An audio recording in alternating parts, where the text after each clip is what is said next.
This is a Steam Greenlight trailer for Kart Racer, and it's just another one of those ragdoll games.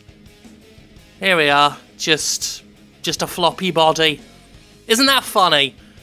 I remember when ragdolls were a thing. Years and years and years and years and years and years and years ago. But here's another one. And, you know, never mind that games like Goat Simulator, or whatever you may think of it, have evolved the concept of ha-ha ragdoll physics and glitches and bad games, aren't they funny? They never mind that. Let's scale it back and make it less ridiculous. Give it a more grounded premise of just dude in a shopping cart, and it'll be just as fun as the one about the goat with the long tongue that can drag people around and gets into all sorts of weird, bizarre situations. Just a hill, a cart, and some bloke. And that's all you need. Yeah, that's one of the problems with these Me Too games that are made by people who can't actually make games and decide to try and make a joke about just being bad. There's humour in that, but when you're not upping the ante and you're being a less interesting version of many types of this game, then you fucked it, basically. And what really gets me about this one is it doesn't even look fun. Like, not even fun from a ha-ha look at the body flop about. Like, this is frustrating.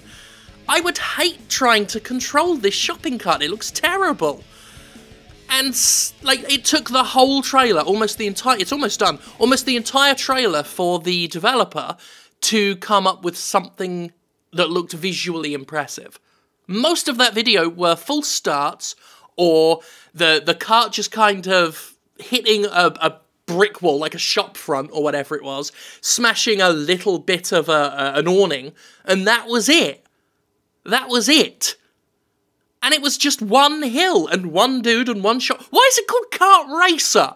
Where's the racing coming in? Description: racing on the shopping cart. We plan to enter up to 10 different locations. You will be able to play with a friend on the same computer.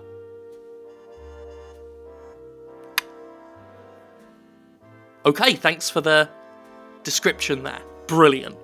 Normally I have screenshots that I'll cycle through while I'm talking about the rest of it, just providing my thoughts and whatnot, but this game has none. The Steam store page just has the logo, the Steam cover art, basically. Just Michael Rooker's less successful cousin Lumpy with a shopping cart, and the logo. Really bad, barely legible logo as well. Terrible. It's terrible. So, this is a game that is hoping to sell itself to you. This is what the developer HFM Games brought to the table. Less than 2 minutes of gameplay that just looks frustrating and upsetting to play. A premise that has been done so many times, in so many better ways, that the obsolescence of this game is barely worth even bringing up, but you have to bring it up because it's so important while at the same time being itself an obsolete statement to make. No screenshots. No sound effects. There were no sound effects in that trailer, it was just some generic guitar. Sometimes we look at games that just have simply terrible trailers, that might have a promising game somewhere, but it's buried under terrible compression, poor frame rates, really badly presented. It's the game that struggles to sell itself to you. Sometimes we look at games that are indefensible, terrible. They offend every sense the human body has, they are so awful. And then you get a game like this, that is just the epitome of low effort. Nothing. It's got nothing to it. A digital wet fart. And that's Kart Racer. A game that calls itself a racer, but had no racing in the trailer.